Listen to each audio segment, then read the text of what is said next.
We had guys in normal positions. We did an outstanding job. We were a few times in the game, we just allowed the basketball to get to the rim too much without blocking the shot. Outside of that, I can't find too much fault with our performance tonight. You know, I experienced it in the pros, and you see it happen quite often. A team plays a game a night with one night removed, and then they have to travel west to east. It takes a lot out of you. They played a game of one against Central Michigan. Then they had to fly in here and practice. They had to go west to east. You don't have your legs, and they're a much better basketball team than that. We just shot the ball well and played well, but they're a much better basketball team than that. As a coach, when you look at the film on this, what do you get out of it? You get a lot out of it. You know, we did a very good job of moving the basketball to get open shots. We did a very good job of hitting the offensive glass. You know, we're a good basketball team. You know, I was very impressed with the way we went into a very hostile environment. We're very disappointed we came away with a loss because we made mental mistakes down the stretch, but physically and emotionally we were ready to go into that place and get a W, and we didn't, and we were disappointed in that. But you get a lot out of things. Had a really nice line, just thought so time. Yeah, and I think Ray Spalding for the minutes played. You know, he plays 14 minutes and 7 rebounds, 7 deflections, 2 blocks. He did a very good job as well. Is this or can this be maybe one of the better offensive teams that you've had in the last couple of years? Well, we'll see. We'll see. Obviously, 250 as seniors stopped us from having a rebuilding year. You know, we're going to be a predominantly man-to-man team on the defensive end. There's just a lot to teach. You know, like Damian, one thing we've worked on very hard with him from day one is don't settle for a jump shot, drive more, get to the line, pull up, pass more. And he's done a good job with that. It sets up his perimeter game because he is driving more and getting to the line more. Coach, what does it mean that Quentin Snyder had maybe an off game up in East Lansing and came back and was very aggressive early in the game? Is that something that you want to see him stay aggressive offensively? What do you mean an off game? Well, he kind of shied away in the second half of the Michigan State game, but it seemed like tonight he came out and looked for his offense, or he looked for a shot to be aggressive and go into the basket. Well, I think of what I told him tonight was he's getting ready to go out for the starting lineup.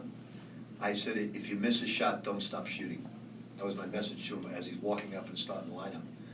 Because he's really worked hard on his shot, and if he misses 1 or 2, he tries to drive when he's wide open, and you can't do that. I guarantee you Damian won't do that. So I don't think he had an off game, but I think you're right in terms of he's concerned about it, and I keep telling him all the time, stop counting your shots. Shoot when you're open, pass when you're guarded, paint touch. So I think he did that tonight. He even pulled up one time where he didn't have it and shot it. Damian had a season at 24 points. Just some thoughts about what he's doing for this team. Besides scoring, he seems to really elevate. That will not be his season high, I guarantee you that. Yeah. But what is he doing for the other guys? It really seems like he's... I just think both of those guys are very mature men. They physically know the game. It's the first time they're not going into places where they're getting a guaranteed check and going on to the next team to play. They're on a different stage, and I think they're really enjoying it.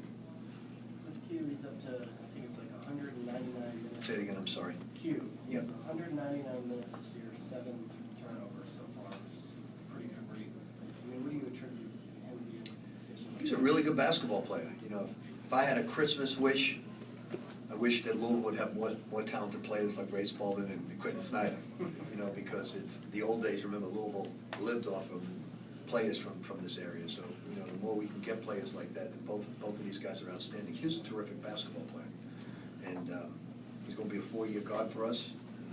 He knows how to play. He's improved his shot.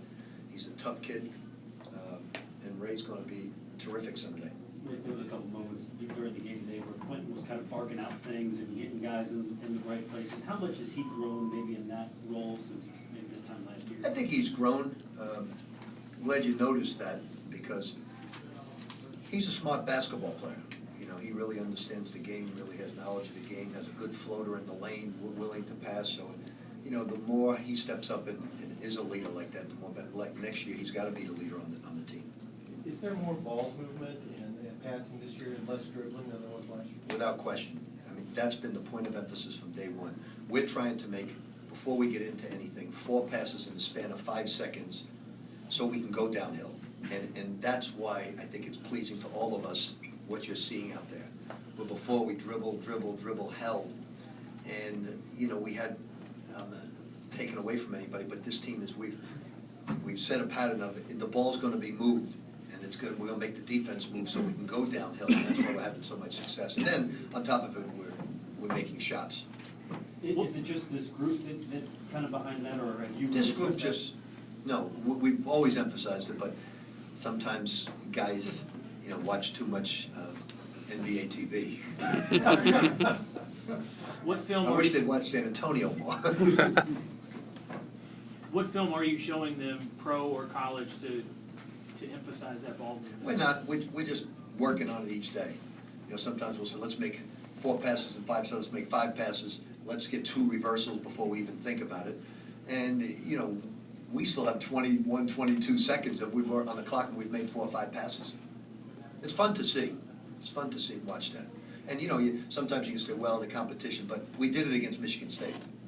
And believe me, they're a very good basketball team. They may be #1 this week, I'm not sure, but they may be. Coach, you hit 13 of 14 shots. You look like you're playing offense with a lot of confidence. Just talk about that. Is that something you could pick up on coming into this game, that you were that confident offensively? You know, we left that locker room really disappointed. I think there are a lot of people saying great effort.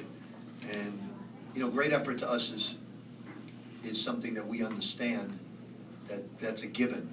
You give great effort, but we were very disappointed we didn't come away with a victory. And there's only one way to solve it, is you got to come out and perform great against Grand Canyon. And I told the guys, I said, look, they're traveling west to east, and if we get after it early on, then it's tough for guys to respond from that.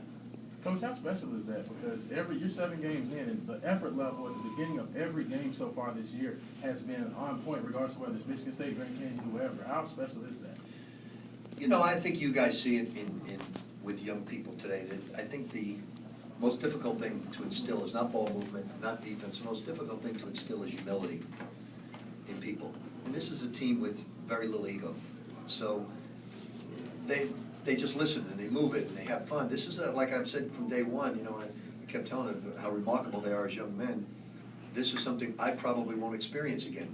I've experienced it once in '87, and I'm experiencing it now, where you have this humble demeanor. And, you know, it's wonderful to see. Could have it next year as well, with what we have coming in and coming back. But you have 2 fifth-year seniors that come in having very good careers, but they're extremely humble as well. And it's fun to be around that. You know, every single day you drive to work with a smile on your face because you know what you're coaching. And that's a lot of fun to see. Conversations after St. Louis and then Michigan State, the players were talking about communicating that defense. I mean, in practice, I mean, is there something specific you can do? One of the things, Jeff, that's difficult, we'll go out there because we're in front of our bench, and I tell the guys, all we do is watch hours and hours and hours of film. So we know what's coming, and you're right in front of us defensively. So we can tell you what's going to happen. But once you go down the other end, especially on the road, you don't have our voices anymore. It's up to you to figure out what they're running, for you to talk. And that's what happened against Michigan State. We had a lot of problems down the stretch because we could sort of choreograph with our voices what's going to happen. We can't do it on the road in the second half, so that's where the more they do it, the better we'll be in the second half. What are your points of emphasis for the next couple of weeks when you'll have some more practice time? You don't have a game for a week now. What kinds of things? Well, you'll see Eastern Michigan's next week, so we're going to concentrate on recruiting the next 2 days. Damian Lee's got a bruised foot. We got some guys banged up right now, so these 2 days are godsend. But Eastern Michigan plays the same type of zone that Syracuse plays, and it's really, really a good zone. And you got to do a great job with it. He was the assistant on the gym, so you got to do a good job with it to get good shots, and that'll be great for us. But we need some rest right now. We need to get our bodies healthy, and we will. But we'll concentrate a little bit next 48 hours on recruiting, and then get back to work. You think Dane will be available for next weekend, or you? Oh yeah, no, he's fine. I gave him off yesterday, and we'll give him off 2 days now. He's just got a bruised heel, and it's affecting the other parts of his body, but he'll be fine with these 2 days rest. And then some of the other guys are banged up a little bit, so we'll get healthy and get back. And Dang's making the right progress. It should be a few more days before he gets on the treadmill running, and probably another 2 weeks before he's playing. Coach, just real quick about Mango. His offense seems, seems a lot more comfortable in the offense right now, shooting above about 55% right now. How has his comfort level and just development on the offensive end helped the team as a whole? Well, the one thing missing from Mango's game that Gorky had that he doesn't have is footwork. You know, his footwork sometimes leads to bad passing. But he really worked this summer on his footwork.